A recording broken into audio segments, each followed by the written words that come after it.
संकट महाविकट है। मैंने पहले भी चेताने की कोशिश की थी, सड़कों पे उतर के मैंने मास्क लगाने का प्रयास किया, सुरक्षित दूरी बनाए रखने की अपील की, मैंने अनाउंस करके भी इस संकट के प्रति चेताने की कोशिश की थी, स्वास्थ्य आग्रह करके भी संकट की विकटता की ओर ध्यान आकर्षित करने का प्रयास किया था। यह असाधारण संकट है और इस संकट से अगर लड़ना है तो तरीके भी असाधारण होंगे। कोरोना से लड़ाई सामान्य लड़ाई नहीं है, यह युद्ध है। और जैसे जब युद्ध होता है तो पूरा देश एक साथ उठ के खड़ा हो जाता है। आज केवल सरकार नहीं, सरकार के साथ समाज, हम आप सबको मिलकर लड़ना पड़ेगा, तब इस संकट का मुकाबला कर पाएंगे। और इसलिए आज मैं आपसे प्रार्थना करने उपस्थित हुआ हूं। मेरे बहनों और भाइयों, इस संकट से निपटने के लिए आज पहली आवश्यकता है हम संक्रमण की चेन को तोड़ डालें। ये चेन ब्रेक करना आज अत्यंत आवश्यक हो गया है, क्योंकि अस्पताल भर रहे हैं, हम व्यवस्था बढ़ाने की कोशिश कर रहे हैं, लेकिन अगर संक्रमित मरीजों की संख्या इसी तरह बढ़ती रही तो हर व्यवस्थाएं छोटी पड़ती चली जाएगी। और इसलिए पहला हमारा संकल्प, हम संक्रमण की बढ़ती रफ्तार को रोकेंगे और इसका उपाय हम घर में रहेंगे, अनावश्यक रूप से घर के बाहर नहीं निकलेंगे। 30 अप्रैल तक गांव में ग्रामवासी तय करें, शहर में मोहल्लेवासी तय करें, कॉलोनी में रहने वाले लोग अपनी कॉलोनी के लिए तय करें, एक बिल्डिंग में रहने वाले, फ्लैट्स में रहने वाले लोग वो बिल्डिंग तय करें कि 30 अप्रैल तक हमारे गांव से, हमारे मोहल्ले से, हमारी कॉलोनी से, हमारी बिल्डिंग से अनावश्यक रूप से कोई भी बाहर नहीं जाएगा। अगर हमें किसी सामान की आवश्यकता है, हम अपने प्रतिनिधि तय कर लें, 5 लोग तय कर लें कि वो जाएंगे, सामान लेके आएंगे और उसकी आपूर्ति आवश्यकता के अनुसार हर परिवार को कर देंगे। अगर हम 30 अप्रैल तक घरों में रुक गए और खुद हमने जनता कर्फ्यू लगा लिया, ये सरकारी कर्फ्यू नहीं होगा, ये लॉकडाउन नहीं होगा, ये हम अपने आप को बचाने के लिए, संक्रमण की रफ्तार को रोकने के लिए हम स्वयं तय करेंगे कि मैं घर में रहूंगा। मैं आपसे प्रार्थना करता हूं, गांव-गांव से ये आवाज निकले, शहर के हर मोहल्ले से आवाज निकले, हम बिना काम के घर के बाहर नहीं जाएंगे। और घर के बाहर जाना पड़ा बहुत आवश्यक काम से तो अपने चेहरे पर मास्क होगा, बिना मास्क लगाए कदापि नहीं जाएंगे। मेरे बहनों और भाइयों, मास्क कफन से छोटा है, यह आसानी से लगाया जा सकता है और इसलिए मास्क लगाएं, सुरक्षित दूरी बनाएं, संक्रमण से बचने का हर उपाय अपनाएं। और अगर आपको सर्दी, जुकाम, बुखार, सिरदर्द, दस्त, खांसी जरा सी भी हो रही है तो कृपया करके लापरवाही बिल्कुल मत कीजिए। तत्काल सैंपल दीजिए, टेस्ट करवाइए। सरकारी व्यवस्था में टेस्ट निःशुल्क हो रहे हैं, टेस्ट करवाने में बिल्कुल देर मत कीजिए। और हां, एक बात और याद रखिए, टेस्ट करवाने के बाद अपने आप को अकेले में कर लीजिए, घर में अकेले रहिए, परिवार के लोगों से भी संपर्क मत रखिए, क्योंकि टेस्ट की रिपोर्ट आने तक अगर आप पॉजिटिव है और आप लगातार घूमते रहे तो पता नहीं कितने लोगों को कोरोना और ग्रसित कर लेगा। आपको भी बचना है तो दूसरे को भी तो बचाना है ना हमें, इसलिए अकेले में रहिए, ये मेरी प्रार्थना है।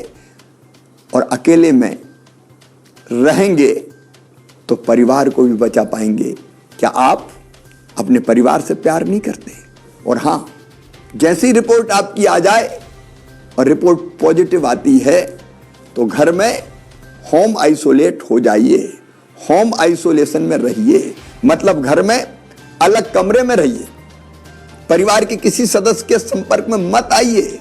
अगर आप उसको प्यार करते हैं तो, और परिवार वाले भी कितना ही प्यार करें, अगर हमारे परिवार से कोई संक्रमित हो गया है तो हम उससे नहीं मिलेंगे, ताकि हम संक्रमण से बचे रहें। उसको अलग से भोजन दिया जा सकता है। जैसे ही आप होम आइसोलेट होंगे, हम ये व्यवस्था कर रहे हैं कि घर में ही आपको एक दवाई का किट पहुंचा दिया जाएगा। उस दवाई के किट में सभी आवश्यक दवाइयां रहेगी। होम आइसोलेशन में रहने वाले मरीजों को मेडिकल सलाह देने हेतु ई संजीवनी कॉल सेंटर से जोड़ा जा रहा है। हम ये सुनिश्चित कर रहे हैं कि कॉल सेंटर से टेलीमेडिसिन के माध्यम से डॉक्टर संक्रमित भाई बहन से फोन करके ये सलाह दे कि उसको क्या करना है, क्या नहीं करना है। आपके जो लक्षण है आप बताएं, डॉक्टर से सलाह प्राप्त करें। और हां, होम आइसोलेशन में दवाओं का किट आपको निःशुल्क पहुंचाया जाएगा। निःशुल्क पहुंचाया जाएगा। आप डॉक्टर द्वारा बताई हुई सारी सावधानियां रखें। जो दवाएं दी गई है उन दवाओं का सेवन करें। मेरा विश्वास है कि घर पर ही आप पूर्णतः स्वस्थ हो जाएंगे। और हां, यदि घर में रहने के लिए अलग स्थान नहीं है तो भी चिंता मत कीजिए। बाकी परिवार को बचाना है तो आप कोविड केयर सेंटर में आ जाइए। 110 कोविड केयर सेंटर पूरे प्रदेश में प्रारंभ कर दिए गए। हर जिले में कोविड केयर सेंटर है। जरूरत पड़ेगी तो हम और बनाएंगे ताकि आपको कोविड केयर सेंटर में रखा जाए। कोविड केयर सेंटर में डॉक्टर आपकी देखभाल करेंगे, स्वास्थ्य विभाग का अमला रहेगा, भोजन चाय नाश्ते की व्यवस्था की जाएगी और आप स्वस्थ हो जाएं, इसका पूरा प्रयास किया जाएगा। इसलिए घर में जगह नहीं है तो बिल्कुल संकोच मत कीजिए, कोविड केयर सेंटर में आइए। इसके बाद भी कोई समस्या पैदा होती है तो चिंता करने की जरूरत नहीं है, वहां से अस्पताल भेजने की व्यवस्था भी की जाएगी। लेकिन अगर इतना ध्यान आप रखेंगे तो अस्पताल जाने की नौबत नहीं आएगी। क्या आप इतना सहयोग नहीं करेंगे कि लक्षण आते ही आप टेस्ट करवा लें, इलाज कर लें, ताकि अस्पताल में भेजने की नौबत ही ना आए। अस्पताल में मेरे बहनों और भाइयों, बिस्तरों की संख्या हम लगातार बढ़ाने का प्रयास कर रहे हैं। सरकारी अस्पतालों में भी बिस्तर की संख्या लगातार बढ़ाई जा रही है। 1 अप्रैल को जहां हमारे पास कुल 21,159 बिस्तर उपलब्ध थे, आज उनकी संख्या बढ़ के 40,784 हो गई है। 30 अप्रैल तक इन बिस्तरों की संख्या बढ़ा के हम 50,000 तक पहुंचा देंगे। सरकारी अस्पतालों में बिस्तर की संख्या बढ़ रही है, प्राइवेट अस्पताल भी बिस्तरों की संख्या बढ़ा रहे हैं। हम प्राइवेट अस्पतालों को भी सरकारी भवन दे रहे हैं कि आप आइए, अपना अस्पताल प्रारंभ कीजिए। हर तरह की व्यवस्था में सरकार सहयोग दे रही है। और केवल प्राइवेट सेक्टर नहीं, अब तो स्वयंसेवी संस्थाएं भी अस्पताल बनाने आगे आ रही है। मैंने कहा कि संकट ऐसा है जिसमें सबको मिलकर लड़ना पड़ेगा। राधा स्वामी सत्संग व्यास इंदौर में अस्पताल तैयार कर रही है। हमारी लगातार कोशिश होगी हम बिस्तरों की कमी आपको ना आने दें, लेकिन संसाधनों की एक सीमा भी तो है। बीच में ऑक्सीजन की किल्लत पैदा हुई, चारों तरफ ऑक्सीजन की कमी के कारण एक विकट संकट हमारे सामने पैदा हो गया, क्योंकि अप्रत्याशित संख्या है मरीजों की। किसी ने कल्पना नहीं की थी कि ऑक्सीजन की इतनी आवश्यकता पड़ेगी। लेकिन प्रधानमंत्री जी से मैंने आग्रह किया, गृह मंत्री भारत सरकार से बात की, उद्योग मंत्री से बात की, स्वास्थ्य मंत्री से बात की, और आज मैं आपको आश्वस्त कर रहा हूं, अब ऑक्सीजन की आपूर्ति लगभग सामान्य होती चली जा रही है। 8 अप्रैल को ऑक्सीजन की आपूर्ति 130 मीट्रिक टन थी, जो 12 अप्रैल को बढ़ के 267 मीट्रिक टन हो गई। 17 अप्रैल को बढ़ के 390 मीट्रिक टन हो गई। और आगे बढ़ती हुई ऑक्सीजन की आवश्यकता को देखते हुए मैं प्रधानमंत्री जी को धन्यवाद देना चाहूंगा। 20 अप्रैल तक 445 मीट्रिक टन ऑक्सीजन हमें प्राप्त होगी, 25 अप्रैल तक 565 मीट्रिक टन और 30 अप्रैल तक 700 मीट्रिक टन ऑक्सीजन हमको प्राप्त होगी। हम ऑक्सीजन बनाने के संयंत्र लगाते चले जा रहे हैं। छोटे छोटे संयंत्र जो स्थानीय स्तर पर उत्पादन करें, उसकी कोशिश भी लगातार जारी है। ऑक्सीजन कंसंट्रेटर खरीद के हम एक पेशेंट को अगर सामान्य ऑक्सीजन की जरूरत है तो हम वो भी ऐसे पेशेंट्स को अस्पताल में प्रदान करेंगे ताकि उसकी आवश्यकता पूरी हो जाए। हर संभव प्रयास हम करेंगे। इसके साथ साथ एक और दिक्कत हमारे सामने आई और वो थी रेमडेसिविर इंजेक्शन की। मेरे बहनों और भाइयों, इंजेक्शन की मांग बढ़ती चली गई। मध्य प्रदेश में इंजेक्शन बनता नहीं है, उत्पादित नहीं होता, हमको बाहर से मंगाना पड़ता है। पूरे देश में इंजेक्शन की कमी के कारण चारों तरफ चिंता व्याप्त हो गई। हमने लगातार कोशिश की कि कैसे हम इस इंजेक्शन की आपूर्ति को सुचारू कर पाएं।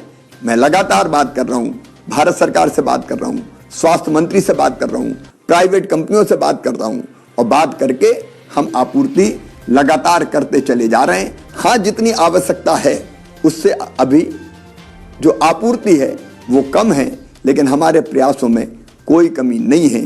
हमने प्राइवेट स्टॉकिस्ट को भी ये इंजेक्शन मिल जाए उसके लिए भी ऑर्डर दिलवाए हैं, ऑर्डर दिए हैं। सरकारी सेक्टर में भी हमारे पास इंजेक्शन आ जाए इसलिए प्राइवेट कंपनियों को ऑर्डर दिए हैं। अलग अलग दिन लगातार इंजेक्शंस आ रहे हैं। भरपूर कोशिश हमारी रहेगी कि इन इंजेक्शंस की भी कमी ना रहे, बाकी दवाइयों की कोई कमी ना हो। इसके प्रयास हम निरंतर कर रहे हैं, लगातार कर रहे हैं। लेकिन मेरे बहनों और भाइयों, मैं फिर कहना चाहता हूं, इस संकट से निपटने के लिए हम सबको एकजुट होना पड़ेगा। हम परिश्रम की पराकाष्ठा करेंगे, प्रयत्नों की परिसीमा करेंगे, कसर कोई नहीं छोड़ेंगे। लेकिन मैं सबसे अपील करता हूं, सभी राजनीतिक दलों के नेताओं से अपील करता हूं, मतभेद के और कई विषय हो सकते हैं लेकिन संकट की घड़ी में मिलकर एक हो जाएं।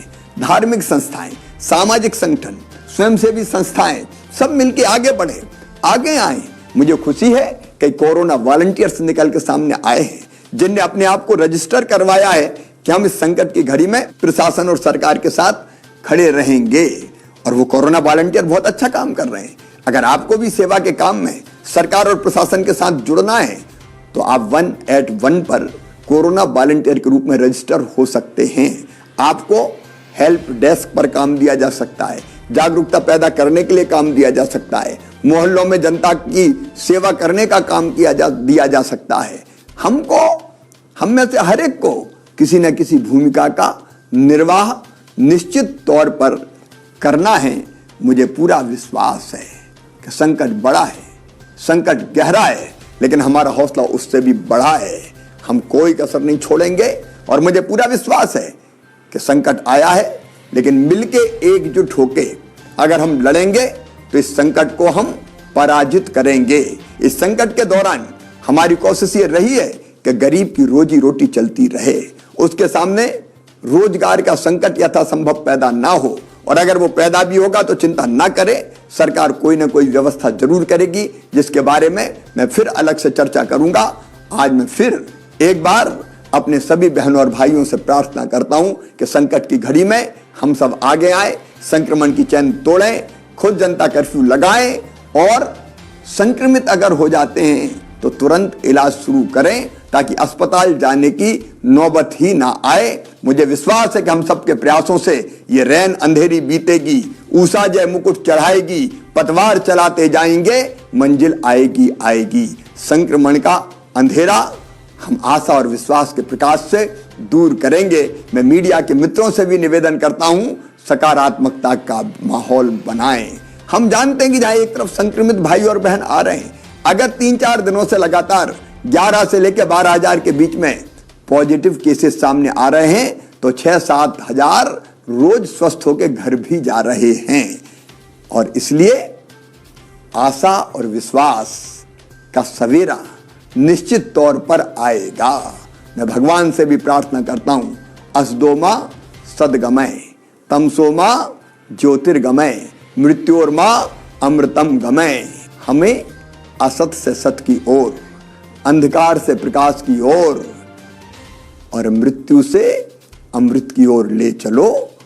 मुझे पूरा विश्वास है कोरोना हारेगा, हम जीतेंगे। बहुत बहुत धन्यवाद।